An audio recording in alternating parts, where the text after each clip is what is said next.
देखिए, तो जैसा कि बायोटेक्नोलॉजी के बारे में हम लोग बात कर रहे थे कि बायोटेक्नोलॉजी जो है 2 तरह का बायोटेक्नोलॉजी है, एक ओल्ड बायोटेक्नोलॉजी और एक न्यू बायोटेक्नोलॉजी।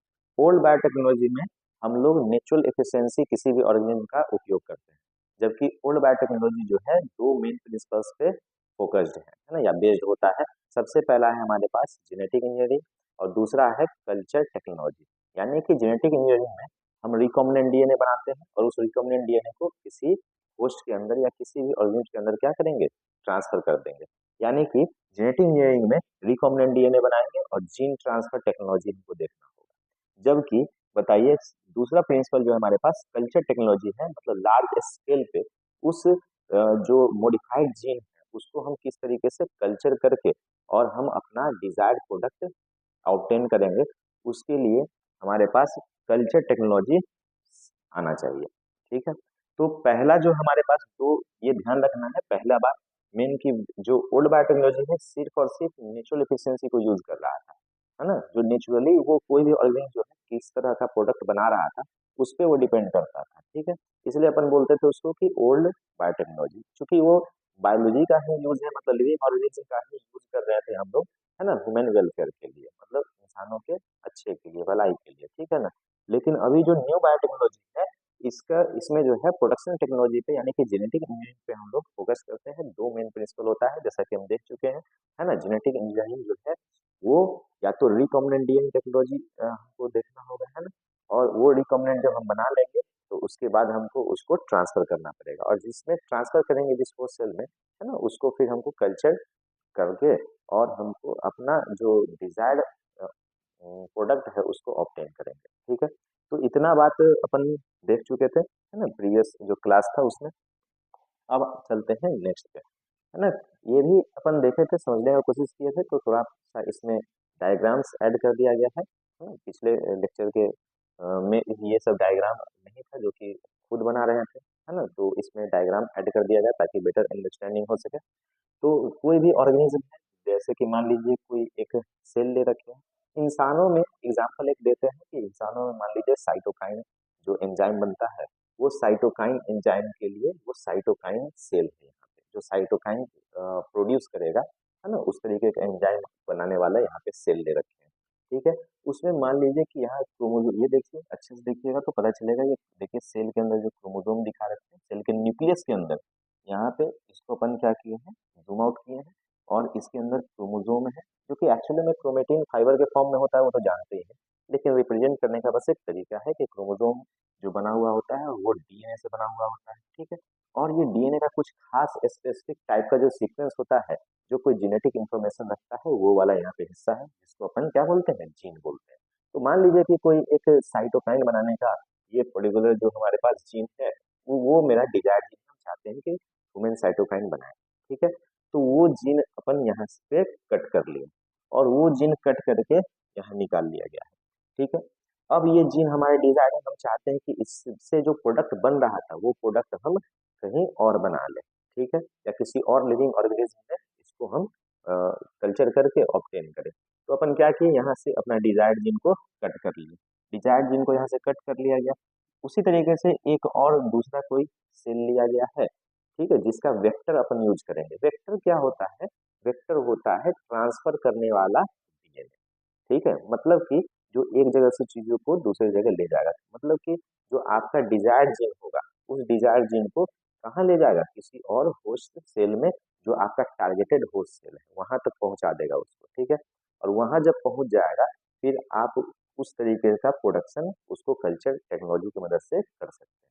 मतलब ये हुआ कि आपका जो डिजायर्ड जीन था, मान लीजिए साइटोकाइन बनाने वाला जीन, उस जीन को आपने लिया, और ये बैक्टीरिया है, कोई भी बैक्टीरिया हो सकता है। ठीक है, जिस बैक्टीरिया के अंदर हमको किस तरह का वेक्टर चाहिए वैसा हम बैक्टीरिया चूज करेंगे। उस बैक्टीरिया के अंदर कई सारे क्या रहते हैं, बताइए, प्लाज्मिड वेक्टर। ठीक है, क्या रहता है, प्लाज्मिड होता है। ठीक है, मतलब प्लाज्मिड होता है, तो ये इसमें से अपन प्लाज्मिड निकाले। ठीक है, और प्लाज्मिड निकालने के बाद उसको रेस्ट्रिक्शन एंजाइम से कट कर दिया। ठीक है, यहाँ भी जो हम जीन निकाले थे वो भी रेस्ट्रिक्शन एंजाइम से कट किए थे।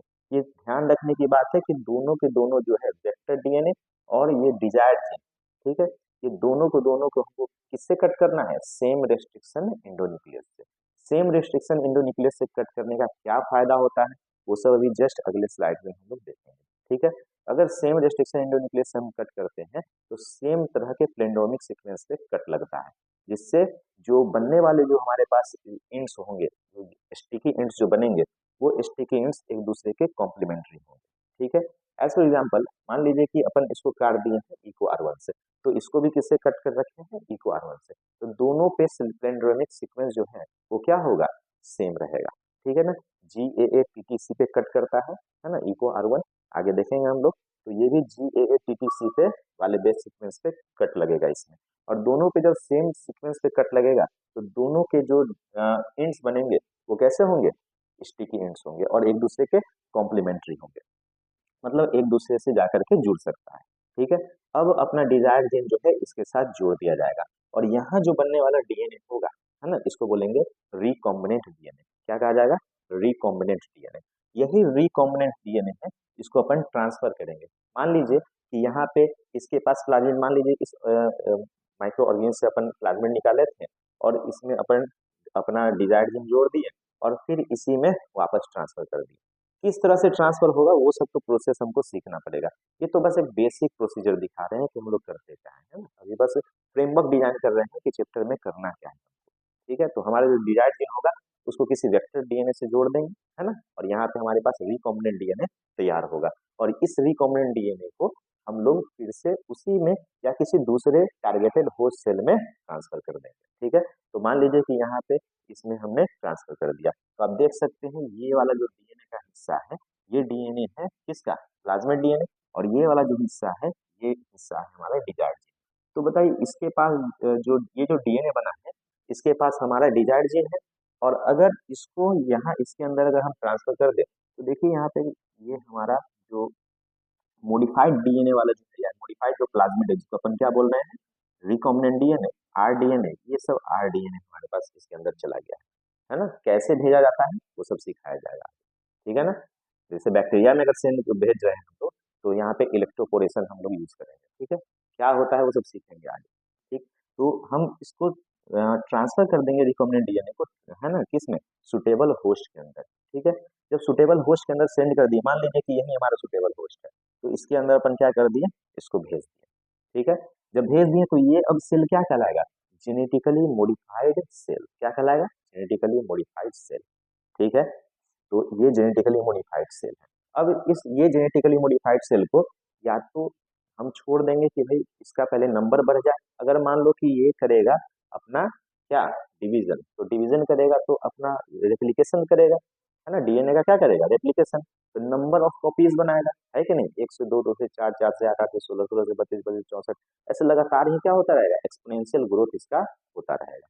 ठीक है, और एक्सपोनेंशियल जो ग्रोथ होगा उसमें हर डिवीजन में क्या होगा, रेप्लिकेशन, तो हर रेप्लिकेशन के बाद हमारा जो डिजायर्ड जीन है वो हमारा डिजायर्ड जीन भी साथ में क्या होता रहेगा, रेप्लिकेट। ठीक है, यानी कि हमने तो भाई किसी एक बैक्टीरिया के अंदर, है ना, 10 बैक्टीरिया के अंदर अपना डिजायर्ड जीन डाला था। ठीक है, और वो अब कुछ ही समय के बाद, मतलब कि नंबर ऑफ मल्टीप्लिकेशन के बाद large number of colony produce कर लेगा। ठीक है, जिसमें सारे पूरे के पूरे कॉलोनी में हमारा डिजायर्ड जीन होगा। क्लियर है बात, ठीक है ना, तो हमारा इसमें जितना भी डिजायर्ड जीन है सब इसके अंदर रहेगा, है ना, तो ये इसको अपन पहला पहला स्टेप है कि जो कि जेनेटिकली मॉडिफाइड सेल बनाया है उसको क्या करेंगे, इनको डेवलप करने के लिए छोड़ देंगे पूरे के पूरे, है ना, क्लोनिंग करने के लिए, मतलब कि क्लोन्स बनाने के लिए, या तो पूरा का पूरा इसको कंप्लीट एक ऑर्गेनिज्म में ही डेवलप होने देंगे, है ना।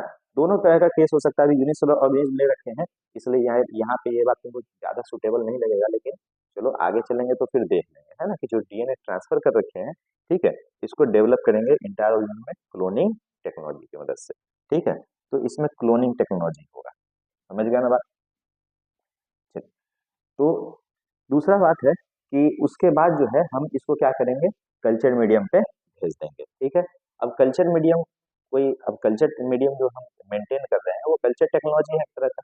कल्चर टेक्नोलॉजी का मतलब होता है कि हम एक अच्छा लार्ज स्केल पे कल्चर मीडियम पूरा मेंटेन कर रखें जिसमें हर तरह का कार्बन का, नाइट्रोजन का, डिफरेंट जो भी एंजाइम्स जो भी चाहिए, है ना, इस पर्टिकुलर ऑर्गेनिज्म को ग्रो करने के लिए वो सारा उसमें हम उपलब्ध करवाएंगे उस कल्चर मीडियम में। ठीक है, तो उसमें सारा का सारा इसको भाई जो भी रिक्वायर्ड एलिमेंट्स है ना, जो कि ये खाएगा, है ना, या फिर मल्टीप्लिकेशन करने में जो भी चीज होगा, जो प्रोडक्ट बनाने के लिए, वो सारा रॉ मटेरियल्स उस कल्चर में हम लोग देते रहेंगे इसको। ठीक है, तो ये आराम से अच्छे तरीके से ग्रो करता रहेगा।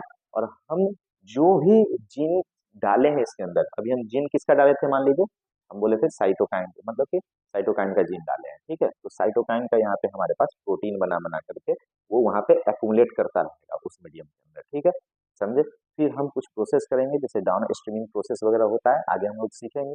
वहां से हम उसको भाई प्रेस करके हमारे प्रोडक्ट को ऑब्टेन कर लेंगे, समझ गए। और ह्यूमन यूज के लिए फिर उसको रिलीज करेंगे उसके टेस्टिंग के बाद। ठीक है, तो ये करना है हमारा बेसिक जो है प्रोसीजर है। ठीक है, पूरे बायोटेक्नोलॉजी का। अभी तो केवल और केवल यूनिसेलुलर ऑर्गेनिज पे हम करके दिखाए हैं, जो ये नहीं है कि जीन ट्रांसफर हमेशा यूनिसेलुलर ऑर्गेनिज। ठीक है ना। ऐसा हम मान लीजिए कि एज फॉर एग्जाम्पल किसी प्लांट को अपन को क्या करना है, मॉडिफाई बनाना है। ठीक है, मतलब कि हमको उसको डिजीज रेजिस्टेंट बनाना है, किस तरह का इन्फेक्शन लग रहा है उसको, उससे हमको उसको क्या करना है, बचाना है। तो क्या करेंगे कि अ, जो डिजीज रेजिस्टेंट जो हमारे पास जीन होगा, मान लो कोई बैक्टीरिया से इन्फेक्शन हो रखा है, तो बैक्टीरिया से उस प्लांट को बचाने के लिए किसी पर्टिकुलर टाइप का बैक्टीरिया या फिर फंगी का उसमें इन्फेक्शन होता है, तो उस बैक्टीरिया से बचाने के लिए, है ना, जो उसका रेजिस्टेंट जीन होगा, ठीक है, जो उस बैक्टीरिया का इन्फेक्शन उस प्लांट में नहीं होने देगा, उस तरह का रेजिस्टेंट जीन जो है, हम क्या करेंगे, उसका रिकॉम्बिनेंट डीएनए बना लेंगे। और रिकॉम्बिनेंट डीएनए बना करके मान लीजिए कि किसी वायरस में भेज दिए, उसको ट्रांसफर कर दिया, और उस वायरस से उस प्लांट में क्या करा देंगे, इन्फेक्शन। ठीक है, अब ऐसा होता है कि ये जो हार्मफुल, ये जो डीएनए तुमको लगेगा ना, जो प्लाज्मिड है, ये एक्चुअल में हो सकता है कि हार्मफुल हो जाए उस ऑर्गेनिज्म के लिए, लेकिन इसमें जो नुकसान करने वाले जो भी जीन होंगे, उसको अपन कर देते हैं डिसआर्म। डिसआर्म कर देने का मतलब है उसको हम लोग निष्क्रिय कर देंगे। ठीक है, अब वो नुकसान नहीं पहुंचाएगा, केवल हमारा ये जो डिजायर्ड जीन है वही फंक्शनल रहेगा। ठीक है, देखेंगे अभी स्टेप बाय स्टेप, एक बार में सब बात समझाना पॉसिबल नहीं है। जैसे जैसे आगे बढ़ोगे वैसे वैसे अच्छे तरीके से हम लोग प्रोसेसेस को सीखेंगे। ठीक है, तो इस तरीके से मल्टी सेलुलर ऑर्गेनिज्म में भी हम जीन ट्रांसफर कर पाते हैं। ठीक है, जरूरी नहीं है कि केवल इस तरीके का प्रोटीन ही ऑब्टेन करने के लिए होता है, कई तरह का रेजिस्टेंट वगैरह बनाने के लिए, ठीक है, कई तरह की बीमारियों के इलाज करने के लिए भी हम लोग यूज करते हैं जेनेटिक इंजीनियरिंग का। समझ गए ना, है ना, अलग अलग तरीके का भाई जीन थेरेपी करना है उस समय भी हम यहाँ यूज कर सकते हैं। तो अभी तो इस चैप्टर में हम लोग केवल भाई प्रिंसिपल एंड प्रोसेसेस देख रहे हैं, एप्लीकेशन क्या होता है, कहाँ कहाँ उपयोग करेंगे, वो अभी नहीं देख रहे हैं। ठीक है, तो आने वाले लेक्चर्स में अपन इसको कवर करेंगे। ठीक है, तो यहाँ तक क्लियर हो गया होगा। ठीक, चलते हैं नेक्स्ट टॉपिक पे। देखिए, तो बायोटेक्नोलॉजी में दो यहाँ पे मेन हमारे पास डिस्कवरीज है, दो मेन डिस्कवरीज है। एक तो डिस्कवरी है हमारा कि रेस्ट्रिक्शन इंडोन्यूक्लियस का खोज, रेस्ट्रिक्शन इंडोन्यूक्लियस का डिस्कवरी सबसे मेन डिस्कवरी कहा जाता है, और प्लाज्मिड का खोज। ठीक है, ये दो मेन डिस्कवरीज है ना, और ये डिस्कवरी के पीछे दो व्यक्ति हैं, कोहेन और बोयर। ठीक है, ये दोनों साइंटिस्ट जो है भाई रेस्ट्रिक्शन इंडोन्यूक्लियस और प्लाज्मिड का खोज कर रखे हैं। ठीक है, और इन्होंने ही, एस कोहेन और एच बोयर ने ही मिल करके फर्स्ट रिकॉम्बिनेंट डीएनए तैयार करा था। ठीक है, फर्स्ट रिकॉम्बिनेंट डीएनए बोले तो क्या, एक किसी प्लाज्मिड डीएनए के अंदर क्या जोड़ देना है, एक डिजायर्ड जीन, जैसा आप जीन चाहते हैं या डीएनए चाहते हैं। ठीक है, तो वहां पे जो कंप्लीट हमारे पास जो डीएनए बनेगा होगा कैसा होगा, रिकॉम्बिनेंट डीएनए होगा। ठीक है, तो यही है ना, एक्चुअल में ये जो है, मतलब सबसे पहले किए क्या थे, जैसे हमने कहा कि सबसे पहले जो है इन्होंने फर्स्ट रिकॉम्बिनेंट डीएनए बनाया था। तो फर्स्ट रिकॉम्बिनेंट डीएनए क्या था, फर्स्ट रिकॉम्बिनेंट डीएनए था, इन्होंने एक एंटीबायोटिक रेजिस्टेंट जीन को किसमें जोड़ा था, सैल्मोनेला टाइफी के अंदर। ठीक है, और सैल्मोनेला टाइफी जो है, सैल्मोनेला टाइफी हम जानते हैं टाइफाइड कॉज करता है। ठीक है, यहाँ पे फुल फॉर्म लिखा हुआ है, देख सकते हैं आप, इटैलिक्स में लिख रखे हैं, है ना, और इटैलिक्स में लिखने का मतलब जानते हैं। ठीक है, समझे, ये जीनस है और ये स्पेसीज है। ठीक है, साइंटिफिक नेम है, जो कि टाइफाइड कॉज करता है, बैक्टीरिया होता है। तो इसके अंदर जो है एंटीबायोटिक रेजिस्टेंट जीन को जोड़ा था। ठीक है, फर्स्ट यही यहाँ पे डिस्कवरी था इनका। क्लियर है बात। ये आते हैं एक और गजब के साइंटिस्ट हमारे पास, पॉल वर्ल्ड। ठीक है ना, पॉल वर्ल्ड नाम है इनका, और ये जो है 1926 में इनका जन्म हुआ था, और 2023 में जन्म करते हैं, है ना, जस्ट लास्ट ईयर। ठीक है, और दुख का बात है, क्योंकि यही क्या थे बताइए, फादर ऑफ बायोटेक्नोलॉजी या फिर फादर ऑफ जेनेटिक इंजीनियरिंग। ठीक है ना, इन्होंने सबसे पहली बार सबसे पहली बार इन्होंने ही जीन को सक्सेसफुली ट्रांसफर कर दिया था। ठीक है, अब जीन ट्रांसफर करने का क्या मतलब है, मतलब जो आप रिकॉम्बिनेंट डीएनए बना रखे हैं या फिर आपके पास जो डिजायर्ड जीन है उसको आप किसी दूसरे ऑर्गेनिज्म में भेज दीजिए, है ना। इन्होंने क्या किया, यहाँ पे इन्होंने रिकॉम्बिनेंट डीएनए को बनाया था, सिर्फ ट्रांसफर नहीं कर पाए, ठीक है। लेकिन इन्होंने क्या किया है, उस रिकॉम्बिनेंट डीएनए को ट्रांसफर करा है, ठीक है, किसी ऑर्गेनिज्म के अंदर। और ये बहुत बड़ा खोज है, ये बहुत बड़ा खोज है। इसी खोज के बाद जो है बायोटेक्नोलॉजी के क्षेत्र में वो एक तरह का रेवोल्यूशन आ गया, है ना, क्रांति आ गया। तो इसीलिए इनको नोबेल प्राइज भी मिला था, कब, 1980 में, ठीक है, 1980 में इनको नोबेल प्राइज भी दिया गया है इसी सक्सेसफुल जीन ट्रांसफर के लिए, है ना। बहुत जाने माने और बहुत ही गजब के साइंटिस्ट हैं, है ना, हमेशा ही। और अभी के समय तक भी, मतलब कि रिसेंटली कुछ सालों पहले तक भी इनका कंट्रीब्यूशन रहा है, ठीक है, बायोटेक्नोलॉजी में, समझ गए। अभी हम लोग के सिलेबस में जो है बस वही केवल बात करेंगे, है ना। चलिए, तो इन्होंने किया क्या था, नोबेल प्राइज जो मिला है इनको फर्स्ट सक्सेसफुल जीन ट्रांसफर के लिए, तो इन्होंने किया है SV40 जो वायरस का जीन है, SV40 वायरस जीन, इसको एक लेमडा बैक्टीरियोफाज की मदद से, किसकी मदद से, लेमडा बैक्टीरियोफाज की मदद से। तो S40 वायरस जीन को इन्होंने लेमडा बैक्टीरियोफाज में ट्रांसफर किया, और उसके बाद लेमडा, मतलब कि यही लेमडा बैक्टीरियोफाज जो है ई कोलाई को जाकर के क्या किया था, इन्फेक्ट किया था, ठीक है। और इन्फेक्शन करने पे जानते ही हो कि क्या करता है कोई भी, अगर मान लीजिए कि ये ई कोलाई का सेल है, ठीक है, और ये है हमारे पास बैक्टीरियोफाज, एज फॉर एग्जाम्पल ये हमारे पास है बैक्टीरियोफाज, ठीक है। तो यहाँ पे इस तरीके से आकर के, है ना, इससे अटैच हो जाता है जैसा कि हम जानते हैं, और जो इसका जेनेटिक मटेरियल होगा इसके अंदर, ठीक है, उसको ये इसके अंदर, है ना, इंसर्ट कर देगा, ठीक है। और इसके अंदर, इस जेनेटिक मटेरियल के अंदर जो है, हम डिजायर्ड जीन हमारा हो सकता है, ठीक है, समझे। तो बताइए, ये जीन जो ये चाहते थे कि इस ऑर्गेनिज के अंदर चला जाए, वो चला जाएगा, और वो भी नेचुरली गया है, मतलब ये प्रोसेस तो ऐसे भी नेचर में होता ही रहता है कि बैक्टीरियोफाज जो है, बैक्टीरियोफाज जो है किसको इन्फेक्ट करेगा, बताइए, बैक्टीरिया को, ऐसा होता रहता है। तो इसके अंदर जीन चला आया, तो बताइए जीन ट्रांसफर हुआ या नहीं, हो गया सक्सेस, सबसे पहले सक्सेसफुल जीन ट्रांसफर इन्होंने किया था, वो भी बताइए कि उसके नेचुरल इफिशियंसी को ही यूज करके, मतलब जो नेचुरली होता है उसी तरीके से, है ना। आज के समय में तो बहुत सारे मेथड्स यूज करते हैं, है ना, हम माइक्रो इंजेक्शन वगैरह यूज करते हैं, हम इलेक्ट्रोपोरेशन यूज करते हैं, डिफरेंट टाइप के मेथड होते हैं, ठीक है, उसको आज के समय में हम यूज करते हैं क्या, जीन ट्रांसफर करने के लिए, ठीक है। और ऐसे भी हम ट्रांसफर करते हैं, ऐसी बात नहीं कि आज ये पुराना हो चुका है, ऐसा नहीं है। जब वो डिपेंड करता है कि आपको किस तरह का जीन ट्रांसफर करना है, किस तरह का आप वेक्टर डीएनए सेलेक्ट कर रखें, कैसा डिजायर जीन है। अब जैसा आपके पास डिजायर जीन रहता है ना, उसी हिसाब से आपको वेक्टर डीएनए भी चूज करना पड़ता है, यानी प्लाज्मिड भी चूज करना पड़ता है। वेक्टर का मतलब ये होता है क्या, वाहक, मतलब यहाँ से वहां ले जाने वाला, ठीक है। तो वेक्टर में बार बार आप टेंशन नहीं लेना है, वाहक का मतलब है, मतलब इसको व्हीकल डीएनए भी बोलते हैं, क्या बोलते हैं, व्हीकल डीएनए, ठीक है, मतलब गाड़ी वाला, मतलब इस पे लोड करें और ये ले जाएगा।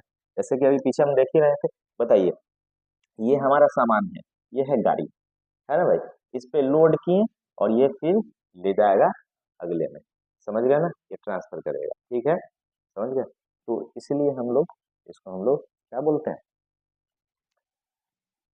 व्हीकल डीएनए बोलते हैं या फिर वेक्टर डीएनए, ठीक है, जो डीएनए को, हमारे डिजायर्ड जीन को भाई अपने अंदर रखता भी है और ट्रांसफर भी करता है, ठीक है, ले जाता है। चलिए, तो यहाँ तक कोई दिक्कत है क्या। फिर आते हैं बायोटेक्नोलॉजी के में, जो हमारे पास टॉपिक है जेनेटिक इंजीनियरिंग।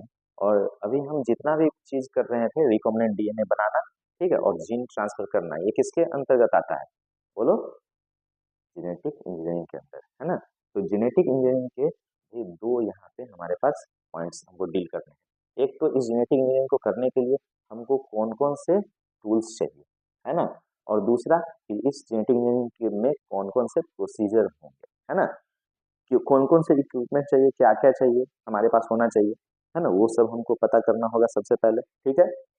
उसके बाद दूसरा है हमारे पास प्रोसेस, है ना, उसका प्रोसेस क्या रहेगा, है ना, किस तरीके से हमको करना है, ठीक है। तो सबसे पहले कौन कौन सी चीज तुमको चाहिए जेनेटिक इंजीनियरिंग करने के लिए, वो देखो, उसी को क्या अपन बोलना है, टूल्स, क्या बोलना है, tools, tools of genetic engineering.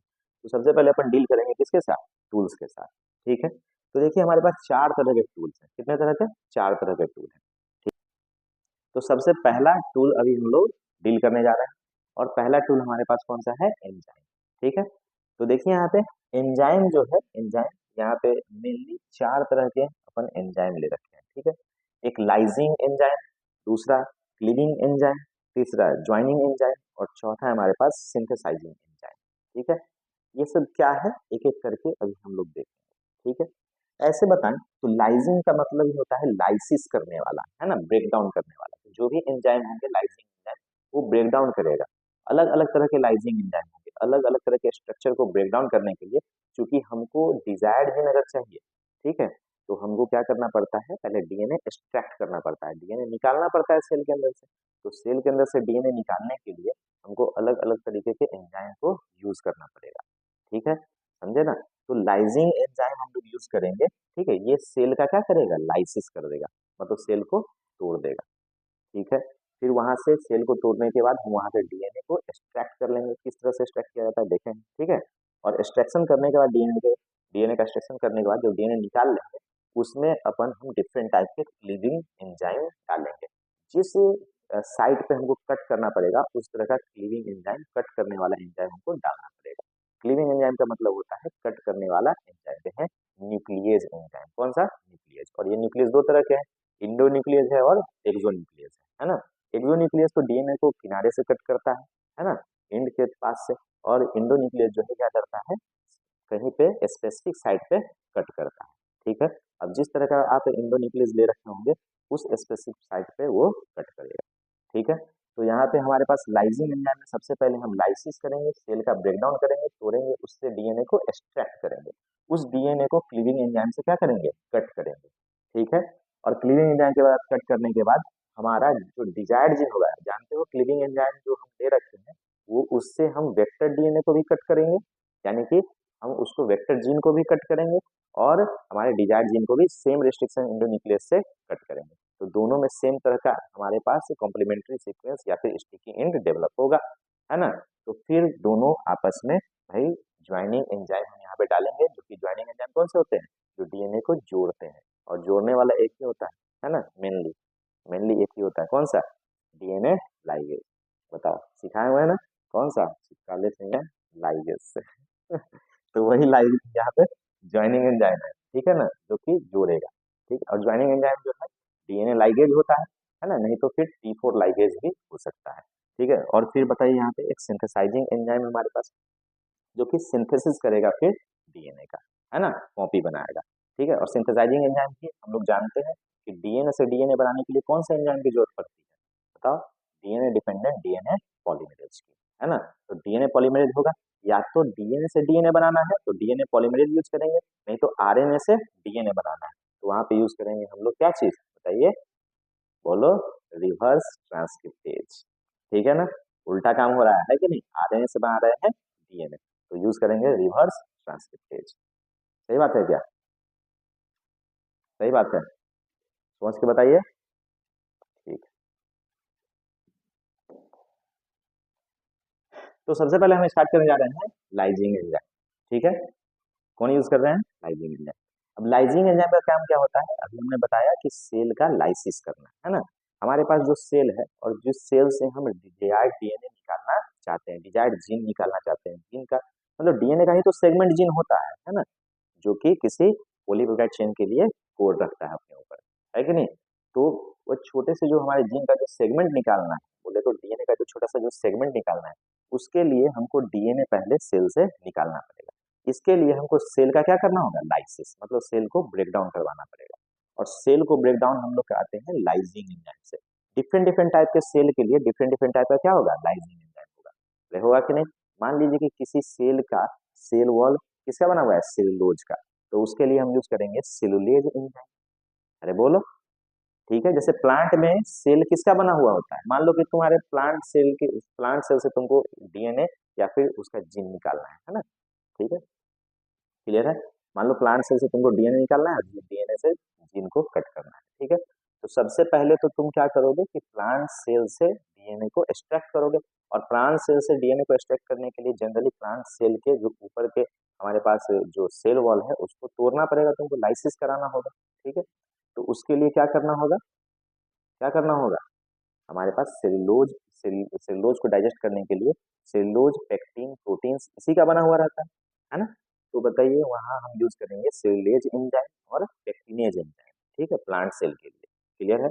उसी तरीके से अगर मान लीजिए कि फंगल सेल है ना, फंगी है, कोई फंजाई है, तो उस फंगल सेल को अगर उससे अगर डीएनए निकालना है, यानी उससे अगर डिजाइड निकालना है, तो अपन उसको सबसे पहले क्या करेंगे, लाइसिस करेंगे, मतलब उसको ब्रेक डाउन करेंगे, तोड़ेंगे। और फंगल सेल को तोड़ने के लिए कौन सा एंजाइम यूज करेंगे, lysin enzyme, sorry chitinase enzyme. कौन सा, chitinase enzyme. Chitinase enzyme is a type of lysing enzyme. ठीक है ना, लाइजिंग एंजाइम का ही टाइप है वो, समझे। ठीक है, क्या नाम है उसका, काइटिनेज। क्योंकि जानते हैं कि फंगी का जो सेल वॉल बना होता है वो किसका होता है, काइटिन का बना होता है। किसका, काइटिन का बना होता है। ठीक है, क्लियर है। तो काइटिन को डिसॉल्व करने के लिए, है ना, उसका ब्रेकडाउन करने के लिए अपन को क्या यूज करना पड़ेगा, काइटिनेज एंजाइम। उसी तरीके से भाई अलग अलग तरह के ऑर्गेनिज्म के लिए, मान लीजिए कि बैक्टीरिया को अगर हम करना है ना, तो हम यहाँ यूज करेंगे लाइसोजाइम। क्या यूज करेंगे, लाइसोजाइम। ठीक है, अगर बताइए प्लांट सेल को हमको डाइजेस्ट करना है, तो क्या यूज करेंगे, पेक्टिनेज एंड सेलुलोज। क्योंकि हम जानते हैं कि cellulose, hemicellulose, pectin and protein का मिलकर बना होता है सेल वॉल। ठीक है, जनरली प्लांट में। क्लियर है ना। तो हम वहाँ पे क्या यूज करेंगे बताइए, पेक्टिनेज यूज कर लेंगे और सेलुलेज यूज कर लेंगे, है ना। अब देखिए, जो नाम के अंत में जो ए सी लगा रहता है एंजाइम को रिप्रेजेंट करता है। ठीक है ना, तो ये पेक्टिन को डाइजेस्ट करने वाला पेक्टिनेज और सेलुलोज को डाइजेस्ट करने वाला सेलुलेज एंजाइम। ठीक है, जो किसमें यूज करना है अपन को, बोलो, प्लांट सेल में। उसी तरीके से काइटिन को, फंगी में क्या होता है, काइटिन का सेल वॉल होता है, तो काइटिन को डाइजेस्ट करने के लिए अपन को क्या यूज करना पड़ेगा, काइटिनेज एंजाइम। ठीक है, अब एनिमल सेल को डाइजेस्ट करना है, तो एनिमल सेल के ऊपर भाई सिर्फ और सिर्फ क्या रहता है, सेल मेम्ब्रेन, कि सेल वॉल होता है, सेल मेम्ब्रेन होता है, ओनली सेल मेम्ब्रेन होता है। ठीक है, तो सेल मेम्ब्रेन को डाइजेस्ट करने के लिए बताइए, और सेल मेम्ब्रेन बना हुआ किसका होता है, प्रोटीन का और लिपिड का, है ना। लिपिड का बाइलेयर है और प्रोटीन है उसमें। ठीक है, इंटीग्रेबल प्रोटीन हो सकते हैं या फिर, है ना, एक्सट्रिंसिक प्रोटीन हो सकते हैं। ठीक है, हम लोग जानते हैं, अगर हम बनाए यहाँ पे स्ट्रक्चर फॉस्फोलिपिड का और प्रोटीन का मिलकर के सेल मेम्ब्रेन बना हुआ होता है। तो उसको अगर ड्रॉ करें तो कुछ इस तरीके से ड्रॉ करेंगे। ठीक है, फॉस्फोलिपिड को तो अच्छे से पहचानते हैं अपन। ठीक है, क्लास 11 में इसका डिटेल स्टडी कर चुके हैं। ठीक है ना, और इसी फॉस्फोलिपिड का बाइलेयर होता है ना। फॉस्फोलिपिड का क्या होगा, बाइलेयर। इसी बाइलेयर में कहीं कहीं पे बीच बीच में क्या रहते हैं बताइए, इन जो प्रोटीन है इम्बेडेड होते हैं, फुल्ली या फिर पार्शियली इम्बेडेड हो सकते हैं। ठीक है, तो हो सकते हैं इन्हीं के बीच में कहीं पे बताइए पूरा का पूरा इस तरीके से इंटीग्रल प्रोटीन हो सकता है ना। और कुछ जो है पार्शियली जो है इसमें धसे हुए हो सकते हैं, और कुछ सरफेस या फिर पेरिफेरल प्रोटीन भी देखने को मिलता है।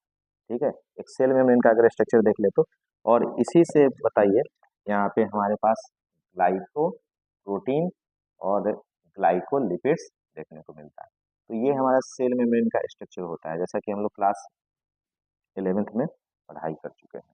ठीक है, तो सेल मेम्ब्रेन, इसको अगर डाइजेस्ट करना है तो इसमें क्या डालना पड़ेगा, इसको अगर ब्रेक डाउन करना है तो इसमें हमको डालना होगा प्रोटीन को डाइजेस्ट कर देने वाला।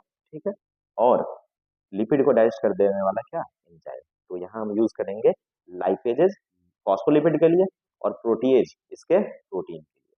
ठीक है, तो फिर इसका डाइजेशन हो जाएगा, तो हमारे पास केवल बचेगा प्रोटोप्लाज्म। तो प्रोटोप्लाज्म से हम इजिली डीएनए को एक्सट्रैक्ट कर लेते हैं। ठीक है ना, उसका हम कैसे निकालते हैं डीएनए, सब आगे चलकर हमको पढ़ना है ना। उसमें चिल्ड इथेनॉल वगैरह डालेंगे तो वहां से डीएनए एक्सट्रैक्ट हो जाता है ना, प्रिसिपिटेट हो जाता है। तो क्या प्रोसेस रहेगा वो सब तो आगे देखेंगे। अभी केवल क्या देख रहे हैं, टूल, तो केवल टूल पे ही रहिए, कैसे होता है वो फिर आगे सीखना है। ठीक है ना, प्रोसेस। ठीक, चलिए, तो ये हमारे पास स्ट्रक्चर हुआ। ठीक है, क्लियर है बात। याद कर लेना है कि लाइसोजाइम बैक्टीरिया के लिए यूज करेंगे, है ना, और प्लांट सेल के लिए हमको क्या यूज करना होगा, ये सब कॉमन सेंस का बात है। ठीक है, तो पेक्टिनेज यूज करेंगे अपन और सेलुलेज यूज करेंगे किसके लिए, प्लांट सेल के लिए। फंगी पे काइटिन का सेल वॉल होता है तो काइटिनेज यूज करेंगे, और एनिमल सेल के पास जो है प्रोटीन और लिपिड होता है तो प्रोटीएज और लाइपेज यूज करेंगे। क्लियर है, तो लाइजिन एंजाइम हो गया। ठीक है, चलते हैं आगे। क्लीविंग एंजाइम क्या है, अभी हम लोग देख लिए हैं लाइजिंग एंजाइम। देख लीजिए हमारे पास 4 तरह के एंजाइम पढ़ने थे, ठीक है ना। सबसे पहला है हमारे पास लाइजिंग एंजाइम, जो कि अभी हम लोग जस्ट पढ़ लिए हैं, ठीक है। अब हम लोग चल रहे हैं क्लीविंग एंजाइम के ऊपर, ठीक है ना। तो चलिए क्लीविंग एंजाइम देखते हैं। क्लीविंग एंजाइम जो है 2 तरह के होते हैं, ठीक है। एक होता है एक्सोन्यूक्लियस, एक होता है एंडोन्यूक्लियस, ठीक है। एक्सोन्यूक्लियस जो है वो डीएनए को किनारे से कट करेगा, है ना, इंड्स के तरफ से, समझ गए, ठीक है। तो यहाँ पे हमने लिख रखा है cut DNA from the ends, ठीक है। वो डीएनए को किनारे से कट करते हैं, जबकि इंडोन्यूक्लियस जो है डीएनए को कहीं इंटरमीडिएट साइड पे कट करता है, लेकिन वो जहाँ कट करेगा वो क्या होगा, एक स्पेसिफिक साइट होगा, समझे, ठीक है। और इंडोन्यूक्लियस जो है वो डीएनए को इंटरमीडिएट पे पोजीशन पे तो कट करते हैं, और ये डीएनए को इंटरमीडिएट पे कट करने वाले जो इंडोन्यूक्लियस है उसको अपन यहाँ पे बोल रहे हैं रेस्ट्रिक्शन इंडोन्यूक्लियस एंजाइम। क्या बोलते हैं, रेस्ट्रिक्शन इंडोन्यूक्लियस। यहाँ पे ऐसा रेस्ट्रिक्शन इंडोन्यूक्लियस को क्यों बोल रहे हैं, क्योंकि ये किसी रेस्ट्रिक्शन साइट पे ही, मतलब किसी खास स्पेसिफिक पॉइंट पे ही कट लगाता है। जिस तरह का आप रेस्ट्रिक्शन इंडोन्यूक्लियस लेंगे, यानी कि जिस तरह का आप इंडोन्यूक्लियस एंजाइम लेंगे, उसी साइट पे ही वो कट करेगा, ठीक है। मान लीजिए कि अभी हमने इको आर वन के बारे में बात किया था। अगर एक इंडोन्यूक्लियस होता है तो इको आर वन जो है GAATTC एक सीक्वेंस है, पैलिंड्रोमिक सीक्वेंस, उसी सीक्वेंस पे कट करता है जी और ए के बीच में, ठीक है। तो देखेंगे अभी, समझ गया ना। तो रेस्ट्रिक्शन इंडोन्यूक्लियस इसलिए इसको बोल रहे हैं कि किसी स्पेसिफिक पॉइंट पे ही कट करेगा, है ना। आप इको आर वन लीजिएगा तो वो स्पेसिफिक पॉइंट पे कट करेगा, आप सेल वन लीजिएगा तो कहीं और कट करेगा, ठीक है। आप A3 लीजिएगा कहीं और पे कट करेगा, ठीक है। इन टू लीजिएगा कहीं और कट करेगा। डिफरेंट टाइप के रेस्ट्रिक्शन एंजाइम होते हैं, ठीक है ना, जो कट करते हैं, ठीक है। या तो वो स्टिकी इंड बना सकते हैं, या तो वो ब्लंट इंड बना सकते हैं, दोनों तरह के इंड बनते हैं। तो देखते हैं वो सब क्या होता है। अभी अगर नहीं समझ में आ रहा है कोई बात नहीं, स्टेप बाय स्टेप सब समझ में आएगा, ठीक है। चलिए, तो रेस्ट्रिक्शन इंडोन्यूक्लियस हम इसका नाम अभी रख रहे हैं क्योंकि ये एक स्पेसिफिक साइट पे कट करता है, ठीक है। तो रेस्ट्रिक्शन इंडोन्यूक्लियस जो होता है बहुत ही ज्यादा इंपॉर्टेंट, वेरी इंपॉर्टेंट। मतलब कि जेनेटिक इंजीनियरिंग करने के लिए आपको रेस्ट्रिक्शन इंडोन्यूक्लियस का अच्छा खासा नॉलेज होना चाहिए, बात समझे क्या। क्योंकि आप जिस साइट पे कट करना चाहते हैं उस तरह का आपको इंडोन्यूक्लियस, रेस्ट्रिक्शन इंडोन्यूक्लियस के बारे में नॉलेज होना चाहिए, ठीक है, कि आपको किस साइट पे कट कर लगाना है, और जिस साइट पे कट लगाना होगा उसी साइट का क्या रखना होगा, आपको रेस्ट्रिक्शन इंडोन्यूक्लियस यूज करना पड़ेगा, ठीक है। तो ये बहुत ज्यादा इंपॉर्टेंट है, याद रखना है। रेस्ट्रिक्शन इंडोन्यूक्लियस वेरी स्पेसिफिक, यानी कि बहुत ज्यादा ही खास है, मतलब कि स्पेसिफिक साइट पे ही कट करेगा। ये नहीं है कि आप कहीं एंजाइम डाले तो कहीं भी डीएनए को कट कर देगा, है ना। तो ऐसे में तो डीएनए का पूरा फ्रेगमेंट्स बन जाएगा बहुत सारा, जो कि हमको ऐसा नहीं करना है। डीएनए का कई सारा फ्रेगमेंट्स नहीं बनाना है, ठीक है। हमको एक स्पेसिफिक साइट पे ही कट लगाना है, ठीक है। तो उसके लिए हमको स्पेसिफिक साइट पे कट लगाने के लिए हमको क्या यूज करना है, रेस्ट्रिक्शन इंडोन्यूक्लियस, जो कि बहुत ज्यादा क्या होता है, स्पेसिफिक, एकदम खास जगह पे ही कट करेगा। मतलब जो न्यूक्लियोटाइड्स के बीच में उसको कट लगाना है, जिन न्यूक्लियोटाइड्स के बीच में, उसी न्यूक्लियोटाइड के बीच में कट लगाएगा, समझे। कहीं और इधर उधर कट नहीं करता है। तो जब का चीज है भाई, है ना। फिर देखो, इसीलिए इसको बोलते हैं मॉलिकुलर सीजर। मॉलिकुलर सीजर बोल तो मॉलिक्यूल्स को काटने वाला कैंची, आप समझे, है ना। आगे एनिमेशन में अपन दिखा भी रखे हैं इस तरीके का, ठीक है, कि जहां से हमको कट लगाना रहता है ना, वहां पे हम एक कैंची बना रखे हैं, बोले तो सीजर बना रखे हैं, ठीक है। तो इसको हम लोग बोलते हैं मॉलिकुलर सीजर, यानी कि रेस्ट्रिक्शन इंडोन्यूक्लियस जो एंजाइम होते हैं वो मॉलिकुलर सीजर होते हैं, यानी कि मॉलिक्यूल्स को काटने वाला हमारे पास टूल है, ठीक है। जो हमको मॉलिक्यूल्स को किसी स्पेसिफिक साइट पे, यानी कि कौन से मॉलिक्यूल को, कौन से मॉलिक्यूल को, न्यूक्लिक एसिड को, है ना, न्यूक्लिक एसिड, चाहे वो डीएनए हो या फिर आरएनए, उसको स्पेसिफिक साइट पे कट करने के लिए हम लोग यूज करते हैं, ठीक है ना। मॉलिकुलर सीजर है ये, मॉलिक्यूल को काटने के लिए, किसी खास स्पेसिफिक पॉइंट से कट करने के लिए अपन इसको यूज करेंगे, ठीक है ना। इसलिए इसको मॉलिकुलर सीजर भी कहा जाता है, ठीक है। फिर आते हैं हम लोग cut DNA at a specific site, जो कि अभी बता रखे हैं, ठीक है। ये स्पेसिफिक साइट पे ही कट लगाएगा, है ना। चाहे वो 6 सीक्वेंस का, या फिर 8 सीक्वेंस का, है ना, या फिर 4 सीक्वेंस का प्लेनिट्रोमिक सीक्वेंस हो सकता है, मतलब 4 न्यूक्लियोटाइड का बोले तो सीक्वेंस, बोले तो क्या, न्यूक्लियोटाइड का सीक्वेंस, ठीक है ना। मतलब कि 4, 6 या फिर 8 जो सीक्वेंस का क्या हो सकता है, सॉरी, न्यूक्लियोटाइड का सीक्वेंस हो सकता है, ठीक है। अरे क्लियर है। जनरली कैसा रहता है, हम लोग इंटरमीडिएट वाला पढ़ते हैं, मतलब 6 न्यूक्लियोटाइड का एक सीक्वेंस होगा। ठीक है, जैसे कि हमने बोला GAA-TTC, ऐसा बोल दिया, मतलब कि GAA-TTC कितना है बताओ, 1 2 3, है ना, 4 5 6, ठीक है ना, 6 न्यूक्लियोटाइड का। तो ऐसे हम लोग हमारे सिलेबस में हम इसी तरीके से पढ़ते हैं, ठीक है ना, 6 वाले। लेकिन ये 4 भी हो सकता है, ठीक है, 4 न्यूक्लियोटाइड का भी सीक्वेंस हो सकता है, ठीक है, ये 8 न्यूक्लियोटाइड का भी सीक्वेंस हो सकता है, ठीक है ना। हम लोग इंटरमीडिएट वाला पढ़ते हैं, ठीक है ना। चलो तो हम लोग देख लेते हैं। जनरली तुम कहीं देखोगे अलग अलग बुक में, तो तुमको 6 न्यूक्लियोटाइड का ही सीक्वेंस दिखाएगा। क्लियर है, तो कंफ्यूज नहीं होना है ना, थोड़ा सा डिटेल वाले बता दिए। ठीक है, ये फोर्थ नंबर, 4 न्यूक्लियोटाइड का भी सीक्वेंस हो सकता है, 6 का भी हो सकता है, 8 न्यूक्लियोटाइड का भी सीक्वेंस हो सकता है, ठीक है। और वो सीक्वेंस कैसा होगा, प्लेंड्रोमिक सीक्वेंस। अब प्लेंड्रोमिक सीक्वेंस के बारे में जान लो। प्लेंड्रोमिक सीक्वेंस जो है, पहले भी चैप्टर 6 में, यानी कि मोलिकुलर बेसिस ऑफ इनहेरिटेंस में ये चीज समझा चुके हैं। प्लेंड्रोमिक सीक्वेंस, प्लेंड्रोमिक सीक्वेंस ऐसे सीक्वेंस होते हैं डीएनए के, जहाँ पे न्यूक्लियोटाइड्स कुछ इस तरीके से अरेंज होंगे कि एक स्ट्रैंड में और दूसरे स्ट्रैंड में, है ना, यानी कि अगर 5 × 3 कोई एक स्ट्रैंड को तुम रीड कर रहे हो, तो नीचे वाला जो स्ट्रैंड होगा, यानी कि दूसरा जो स्ट्रैंड होगा, उसमें भी 5 to 3 में सेम ही भाई सीक्वेंस रहेगा न्यूक्लियोटाइड का। क्लियर है, नहीं समझ में आया क्या? तो जैसे कि एज फॉर एग्जाम्पल, मतलब कि उल्टा सीधा एक समान, ठीक है। एज फॉर एग्जाम्पल, बहुत अच्छा एग्जाम्पल दिया जाता है, एनसीईआरटी ये वाला एग्जाम्पल देता है ना, मलयालम, ठीक है ना।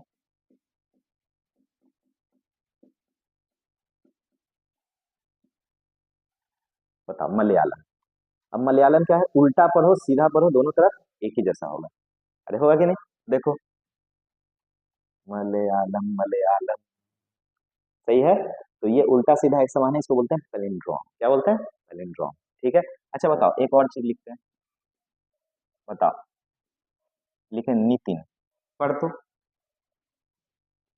उल्टा सीधा एक समान, आ समझे, इसको बोलेंगे पैलिंड्रोमिक सीक्वेंस। अरे समझ गया ना, ठीक है। जैसा कि अभी हमने तुरंत लिखा था, क्या, बताओ, एक और हम लिख देते हैं,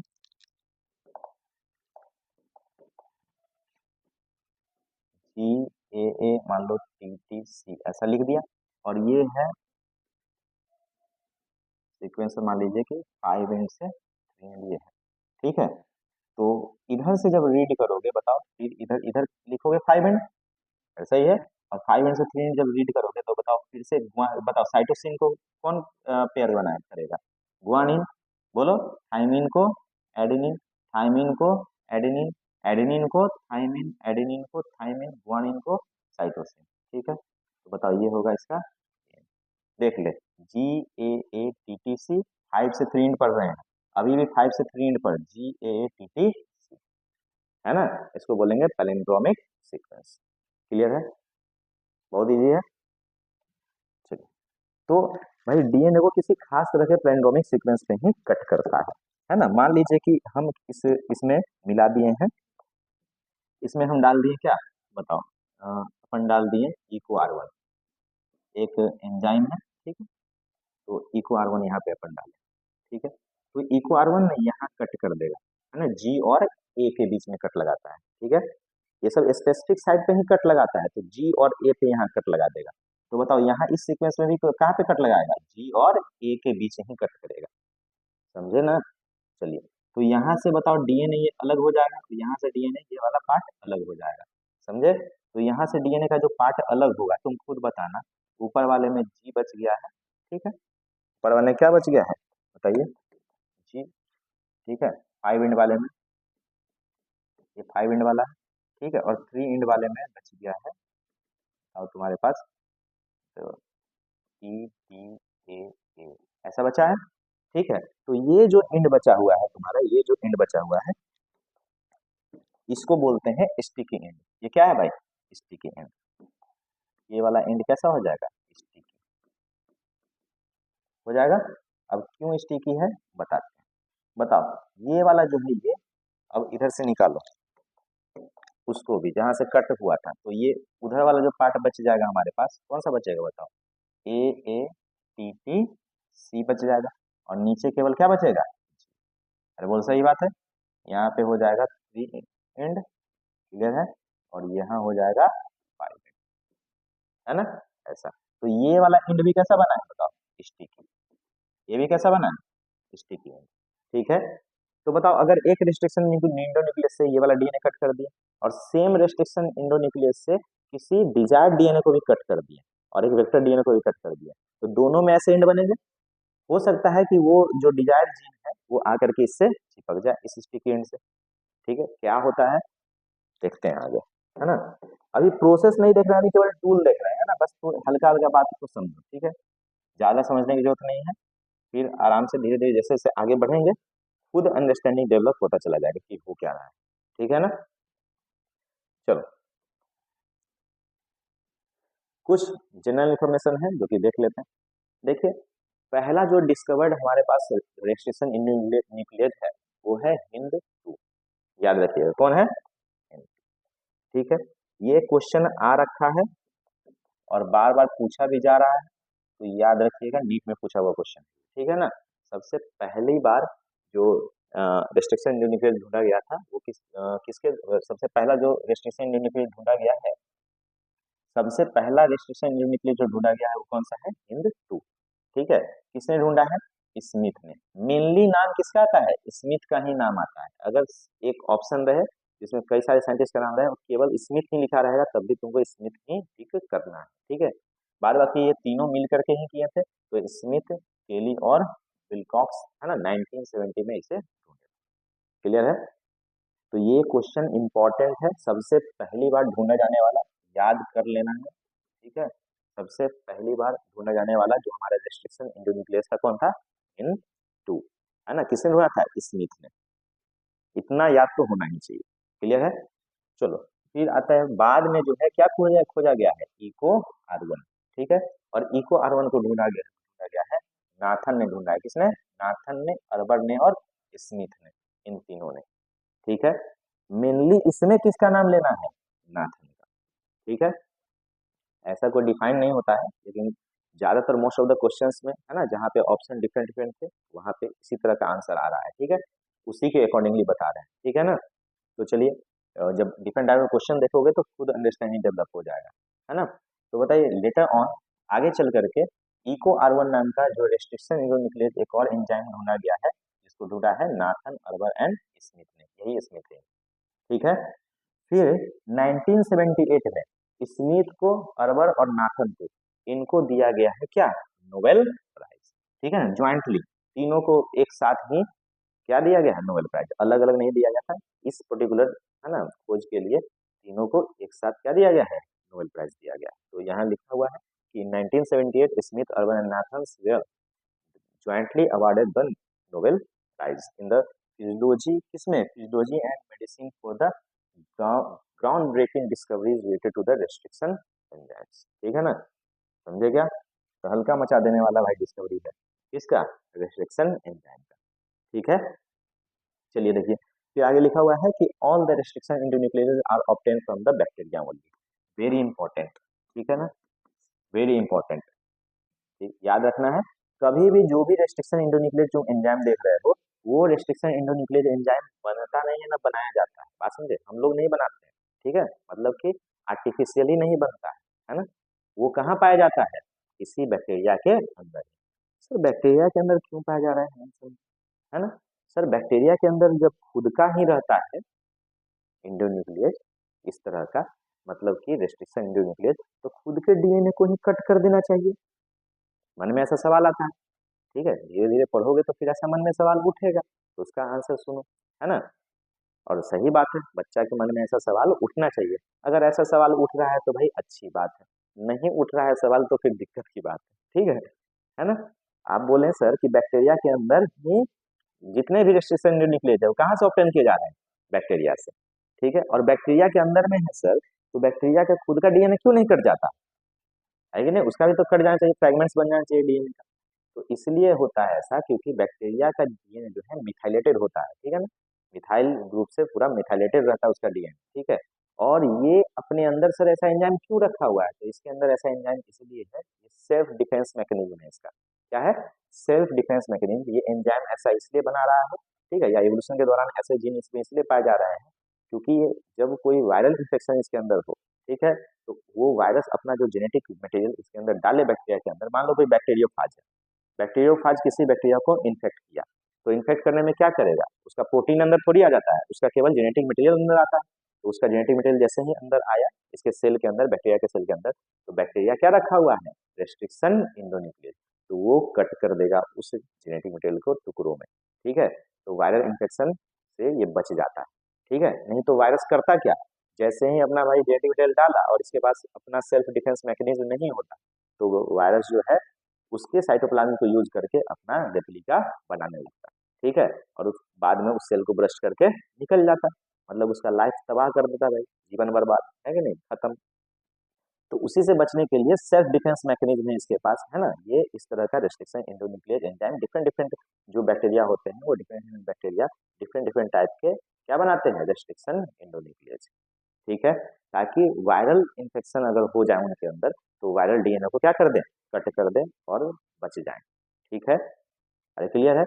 फिर क्वेश्चन आता है सर खुद के डीएनए को क्यों नहीं कट कर पाते हैं, तो याद रखना है सीधा सा आंसर कि डीएनए जो बैक्टीरिया का होता है वो मिथाइलेटेड होता है। ठीक है ना, मिथाइल ग्रुप से उसमें ऐड होते हैं। ठीक है, समझे, तो वहां पे उनको साइट नहीं मिल पाता कट करने का। क्लियर है, समझ गया ना बात। चलिए, तो वही बता रहे हैं जितने भी रेस्ट्रिक्शन एंडोन्यूक्लियस हैं वो कहाँ से निकाले गए हैं, बताइए, बैक्टीरिया से, है ना। These are part of the self defence, देखो यहाँ पे लिख रखे हैं अपन कि ये पार्ट है किसके, सेल्फ डिफेंस सिस्टम के of the bacteria against the viral DNA. ठीक है, समझा दिए इसके बारे में क्या होता है। फिर है but they never cut down, है ना, बोले तो कभी भी अपने ही डीएनए को कट नहीं करते हैं, they never cut on DNA because bacterial DNA get methylated by the methylase enzyme, है ना। बैक्टीरिया के पास एक मिथाइलेज एंजाइम होता है जो कि, है ना, डीएनए को क्या कर देता है, मिथाइलेट कर देता है। ठीक है ना, मिथाइल ग्रुप उसमें ऐड करता है। क्लियर है, इसकी वजह से रेस्ट्रिक्शन साइट नहीं मिल पाता है उस रेस्ट्रिक्शन एंजाइम को, तो कट कहाँ करेगा। क्लियर है, क्योंकि कट करने के लिए क्या करना होगा, उस स्पेसिफिक साइट पे जाकर के एंजाइम को बाइंड करना पड़ेगा डीएनए के ऊपर और फिर उस पर कट लगाना पड़ेगा। ठीक है, तो बाइंड करने के लिए वहां पे जगह ही नहीं बचता है मिथाइल ग्रुप जुड़ने की वजह से। क्लियर है बात।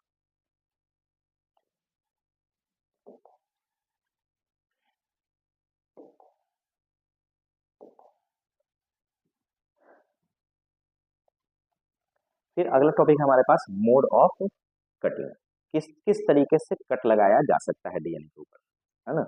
तो यहाँ पे दो तरीके से कट लगाया जा सकता है डीएनए के ऊपर, है ना। एक तो लगेगा ऑब्लिक कट, यानी कि तिरछा कट लगेगा, यानी कि स्टैगर्ड कट, किस क्या बोलते हैं इसको, स्टैगर्ड कट, और इसी में क्या बनते हैं, स्टिकी एंड्स। ठीक है, और एक बनता है, बताइए, सीधे सीधे, है ना, सेंटर से कट करते हैं, उसको बोलते हैं स्ट्रेट कट, क्या बोलते हैं, स्ट्रेट कट, है ना, एकदम बीचों बीच कट कर देंगे। ठीक है, जैसे अगर सालवन से काटोगे, है ना, या समा वन से काटोगे, समा वन से सॉरी, तो समा वन से जब काटते हैं तो एकदम बीचों बीच क्या होता है, कट लग जाता है। ठीक है, और अगर बताओ यहाँ पे इक्वार वन से कट करते हो तो वो स्टिकी एंड बनाता है। ठीक है, तो कट करने का भी तरीका होता है, या तो तिरछा कट लगेगा, ऑब्लिक मतलब क्या होता है, तिरछा तिरछा कट लगेगा। ठीक है, यानी कि एक कट मान लीजिए डीएनए पे यहाँ पे लगा, देखो यहाँ पे, है ना, अपन सीजर बना रखे हैं, एक्चुअल में यह ओरिजिनल कैंची नहीं है भाई। ठीक है, समझे, ये मोलिकुलर कैंची है, बोले तो मोलिकुलर सीजर। ठीक है, रेस्ट्रिक्शन एंडोन्यूक्लियस जो कि इक्वार वन है, तो इक्वार वन यहाँ पे कट लगाया जी और ए के बीच में, यहाँ भी है ना, कट लगाया। ये बताओ तिरछा कट लगा है ना, और इससे जो बनने वाले एंड्स होते हैं ये कैसे होते हैं, बताओ, स्टिकी एंड। कैसे बनते हैं, स्टिकी एंड। स्टिकी एंड क्योंकि बताओ यहाँ पे एडेनिन एडेनिन थाइमिन थाइमिन जुड़ने के लिए कॉम्प्लीमेंट्री यहाँ पे बेस पेयर्स प्रेजेंट है। ऐसा ही अगर बेस पर कहीं और से आ जाए तो वो यहाँ चिपक जाएगा, स्टिकी हो चुका है ये। समझे, तो मान लो सेम इक्वार से इसको कट किया और सेम इक्वार से अपने डिजायर्ड जीन को कट किया, तो वो उसके पास भी सेम एंड बना हुआ रहेगा स्टिकी, तो वो आके यहाँ पे कॉम्प्लीमेंट्री के साथ जुड़ जाएगा कि नहीं, ऑटोमेटिकली जुड़ेगा। बात समझे क्या, ऐसा भी हो सकता है कि ये खुद से दोबारा भी जुड़ जाएगा क्योंकि ये भी तो कॉम्प्लीमेंट्री है इसके। तो कुछ बैक्टीरिया जब हम रिकॉम्बिनेंट डीएनए बनाने चलते हैं तो कुछ बैक्टीरिया जो है सेल्फ लाइगेटेड हो जाते हैं, यानी दोबारा फिर से जुड़ जाते हैं, और कुछ में हमारा डिजायर्ड जीन चला जाता है। इसीलिए कल बोले थे कि मान लीजिए कि अगर 1000 बैक्टीरिया है जिसमें जो हम रिकॉम्बिनेंट बनाना चाहते हैं, जरूरी है कि सब बन जाएगा। मान लो 1000 में से भाई 200 बना और बाद बाकी सेल्फ लाइगेटेड हो गया, फिर से खुद से जुड़ गया खुद में, क्योंकि ये भी तो कॉम्प्लीमेंट्री है इसके। ठीक है, और सेम इंडोन्यूक्लियस से अगर हम अपना डिजायर्ड जीन को भी कट कर रखे हैं तो उनमें भी सेम तरह का सीक्वेंस आएगा जो इसके कॉम्प्लीमेंट्री होगा, है ना, तो इसके बीच में आके वो जुड़ जाएगा। अरे क्लियर है बात, समझे? देखेंगे इसको धीरे धीरे। तो चलो, एक तो ऑब्लिक कट लगता है और दूसरा क्या लगता है, स्ट्रेट कट। तो ऑब्लिक कट जब भी लगेगा ना, तो वहां पे स्टिकी इंड्स बनते हैं। और जब भी बताओ भाई, अगर सेंटर से कट लग जाता है, स्ट्रेट कट लगता है, तो वहां पे स्ट्रेट कट में लिख रखे हैं कि cut DNA exactly to the centre of the palindrome. जो पैलिंड्रोमिक सीक्वेंस होगा, जो पैलिंड्रोम होगा, उसके एकदम सेंटर से कट कर देता है। बात समझे? और जब सेंटर से कट कर देगा, तो यहाँ पे ऐसे इंड बनेंगे, ये ब्लंट इंड कहलाता है, स्टिकी नहीं है। ठीक है, ब्लंट इंड कहलाएगा। जैसे समा वन से यहाँ पे कट कर रखे हैं, तो देखो एकदम बीचों बीच डीएनए को कट कर दिया, और यहाँ पे जो इंड बना हुआ है वो कैसा है, ब्लंट। ठीक है, समझे? अब यहाँ पे देखिए इक्व आर वन यूज किए हैं, तो इक्व आर वन तिरछा कट लगाता है, तो ये क्या किया बताओ, स्टिकी इंड डेवलप किया है। समझे? तो यहाँ ऑब्लिक कट वाले में लिख रखे हैं कि cut DNA near to the centre of palindrome. Palindromic जो सीक्वेंस है, इसके सेंटर के पास कट करता है, सेंटर पर नहीं। क्लियर है? एकदम सेंटर पे कट नहीं करेगा, सेंटर के आजू बाजू। समझे? तो उससे क्या होगा, ऑब्लिक कट लगेगा और स्टिकी एंड्स तैयार होगा। समझे क्या? क्लियर है? तो यहाँ पे स्टिकी एंड यहाँ पे हमारा बनता है। ओके, अब कौन कौन से हो सकते हैं सर ऑब्लिक कट लगाने वाले एंजाइम्स? ठीक है, तो यहाँ एग्जांपल लिख रखे हैं, याद कर ही लेना है ना। इनमें से कौन जो है, ऐसा पूछता है which of the following is produce sticky ends. ठीक है, ऐसा पूछेगा कि which of the following enzyme produce can produce the sticky ends in the DNA, है ना। क्लियर है? तो बताओ इसमें कौन कौन से हो सकते हैं, Eco R one, Hind three, Bam H one और साल वन। ठीक है, बोलो। और ये क्या होता है, ये सब याद करवा देंगे, बहुत ही इजी बात है ना। एक बार हम ट्रिक बोलना शुरू करेंगे, सब याद हो जाएगा, घबराने की जरूरत नहीं है। ठीक है, लेकिन अभी धीरे धीरे पहले खुद सीखो, है ना। Eco R one, H three, है ना, बाम एच वन और साल वन। और फिर बताओ इसमें जो है, जो बीचों बीच कट लगाता है वो कैसा है, समा वन। ठीक है, इको आर फाइव है, ये क्या लिखा हुआ है, इको आर फाइव। फिर हे थ्री और हिंद टू। ठीक है, यानी कि ये जो हिंद टू सबसे पहली बार खोजा गया था, ये एक्चुअल में ब्लंट इंड बनाता था। समझे? ठीक है, तो ये ब्लंट इंड बनेगा। क्लियर है बात? हो गया, इतना रहने दे आज के लिए।